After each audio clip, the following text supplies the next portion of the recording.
اعوذ باللہ من الشیطان الرجیم بسم اللہ الرحمن الرحیم۔ السلام علیکم محترم ناظرین، امید کرتی ہوں آپ سب خیریت سے ہوں گے۔ Welcome to Maria Islamic World. 7 جگہ بسم اللہ مت پڑھنا ورنہ انسان کافر ہو جاتا ہے، خبردار۔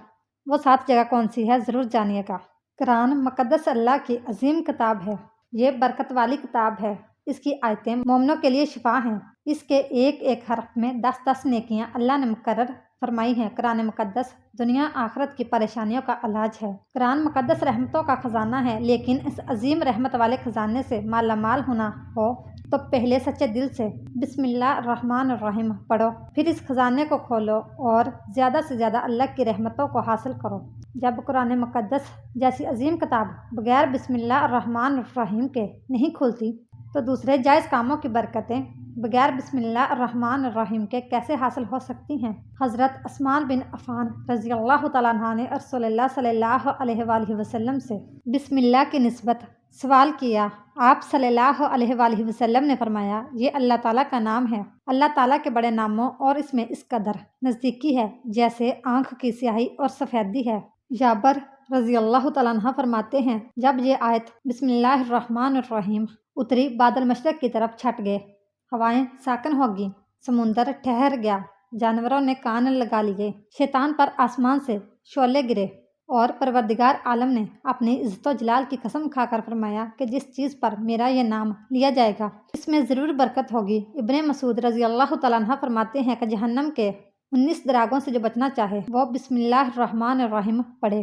اس کے بھی 19 حرف ہیں، ہر حرف ہر فرشتے سے بچاؤ بن جائے گا۔ اس سے ابن عطیہ نے بیان کیا ہے، لیکن کچھ ایسی جگہیں جہاں پر بسم اللہ الرحمن الرحیم پڑھنا حرام ہے، جائز ہی نہیں ہے۔ ہر انسان جہاں چاہتا ہے پڑھ لیتا ہے۔ کچھ لوگوں کی ایسی عادت بن جاتی ہے کہ ہر کام کرنے سے پہلے ایک دم بسم اللہ الرحمن الرحیم پڑھتے ہیں، تو کچھ ایسی بھی جگہ ہے جہاں پہ بسم اللہ ہمیں نہیں پڑھنا ہے۔ جہاں پر بسم اللہ انسان اگر پڑھے تو وہ گناہ گار ہوگا۔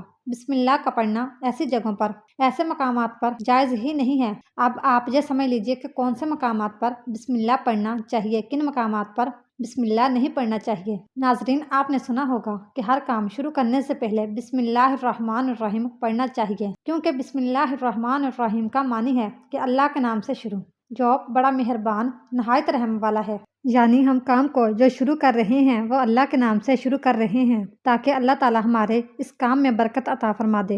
اور بسم اللہ پڑھنے کے فائدے بھی بہت زیادہ ہوتے ہیں۔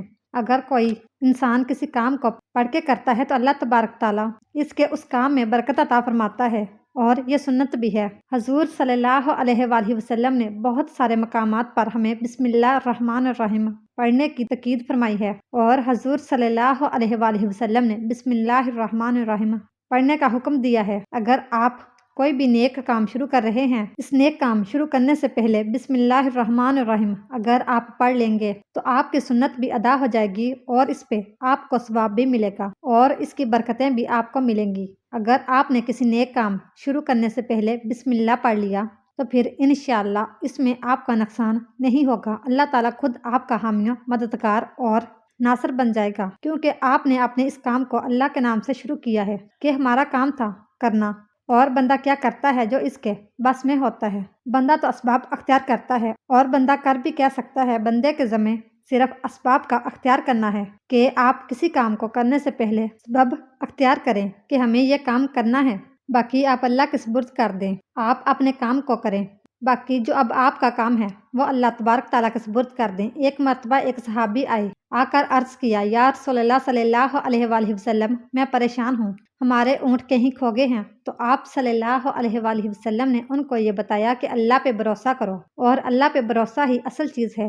یہ بولو کہ میں نے اللہ پر بھروسہ کر لیا، اللہ پاک کافی بہترین کارساز ہے۔ تو کچھ صحابہ کرام کہنے لگے کہ یا رسول اللہ صلی اللہ علیہ وآلہ وسلم، ہمیں اللہ کی ذات پر بھروسہ ہے، کیا ہم اپنے اونٹوں کو ایسے ہی چھوڑ دیں؟ اگر ہماری قسمت میں ہوں گے تو ہمارے اونٹ واپس آ جائیں گے، اور مقدر میں نہیں ہوں گے تو چلے جائیں گے۔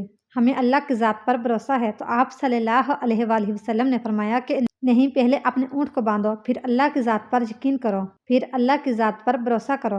یعنی ہمارے ذمے کے جو کام ہیں وہ ہمارے اوپر کرنا لازم ہے۔ اسباب کا انکار کرنے والا جاہل ہوتا ہے۔ اسباب کا انسان انکار نہیں کر سکتا کہ نہیں، ہم تو ہاتھ پہ ہاتھ رکھ کے بیٹھ جائیں گے، اب اللہ کھلائے، کیونکہ وہ رازق ہے، وہ ہمیں کھلائے، لیکن آپ اپنی محنت کیجیے، آپ اسباب اختیار کیجیے، پھر اللہ کی ذات پر چھوڑ دو۔ آپ پہلے جاؤ مزدوری پر، آپ کام پر جاؤ، آپ کاروبار کرو، پھر اللہ کی ذات پر چھوڑ دو کہ اے پروردگار عالم، اب ہمارا جو کام تھا ہم نے کر لیا، آگے تیری رضا ہے اور تیری رحمت کے ہم امیدوار ہیں۔ صرف ہمارے کمانے سے رزق تھوڑی ملتا ہے، آپ نے کمایا بس کما کے لے آئے۔ اس کے علاوہ آپ غور کیجیے کہ دانے کو زمین سے نکالا، اس کے بعد پھر اس کو گیہوں کی شکل میں، پھر آٹے کی شکل میں بنا، پھر وہ روٹی بنتی ہے۔ ہم سمجھ رہے ہیں کہ یہ ہماری محنت سے ہو رہا ہے، ہم نے روٹی بنائی، روٹی بنا کے وہ گوشت یا سالن یا سبزی ہمارے سامنے آئی، اس کے بعد ہم نے جیسے اس کو بسم اللہ الرحمن الرحیم پڑھ کے کھایا تو اب ہمارے حلق پر ایک فرشتہ بیٹھا ہوا ہے۔ وہ فرشتہ اب اللہ سے اجازت مانگ رہا ہے۔ حلق میں ہماری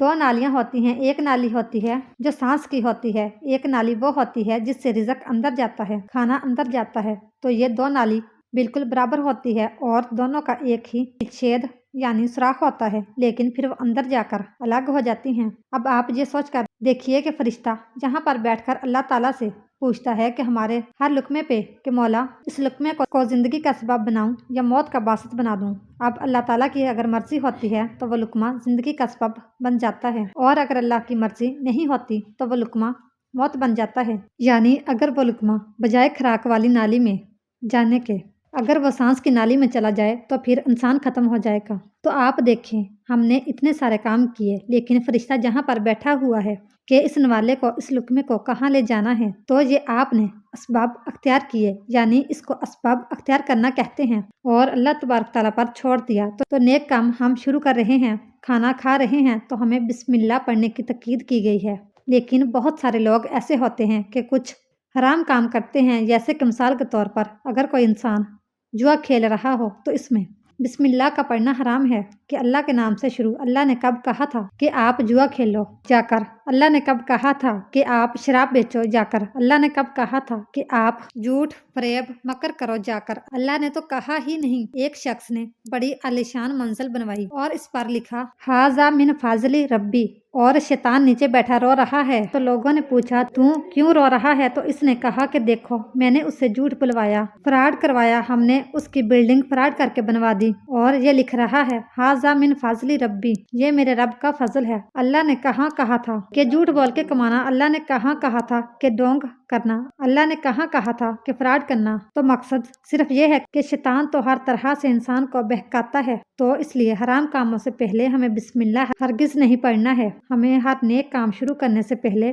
بسم اللہ الرحمن الرحیم پڑھنا چاہیے۔ ہمیں احتیاط رکھنا چاہیے کہ جب ہم باتھ روم کے اندر داخل ہو چکے ہوں، نہانے سے قبل بسم اللہ نہ پڑھیں۔ باتھ روم میں جانے سے پہلے ہم بسم اللہ الرحمن الرحیم، اور باتھ روم کے نکلنے کے بعد جب کپڑے پہنو تو پھر بسم اللہ الرحمن الرحیم پڑھیں۔ اور کوئی انسان کاروبار کرتا ہے، اب اس نے جھوٹ بولا اور پھر اس کے بعد پیسے لیتے وقت بسم اللہ الرحمن الرحیم پڑھا، تو ایسی جگہوں پر جہاں پر حرام کام کوئی بندہ کرتا ہے تو وہاں پر بسم اللہ الرحمن الرحیم نہیں پڑھنا چاہیے، کیونکہ اللہ تعالیٰ نے آپ کو دنیا میں چھوٹ دے رکھی ہے کہ جیسا کرو گے ویسا بھرو گے۔ اللہ سب کو دیکھ رہا ہے کہ کون کیا کر رہا ہے، تو جو کچھ ہم کر رہے ہیں صحیح یا غلط، اس کے بعد پھر لوگ کہتے ہیں کہ یہ تو اللہ کی مرضی ہے، لیکن یاد رکھنا یہ اللہ کی مرضی نہیں، اللہ کی اجازت ہے۔ اللہ نے آپ کو اجازت دی ہوئی ہے، بس اللہ نے چھوٹ دی ہوئی ہے کہ کر لو دنیا میں جیسا کرنا ہو۔ اللہ ظالم کو ڈیل دیتا ہے، لیکن جب وہ پکڑتا ہے تو چھوڑتا نہیں ہے۔ اللہ کی پکڑ بڑی سخت ہے۔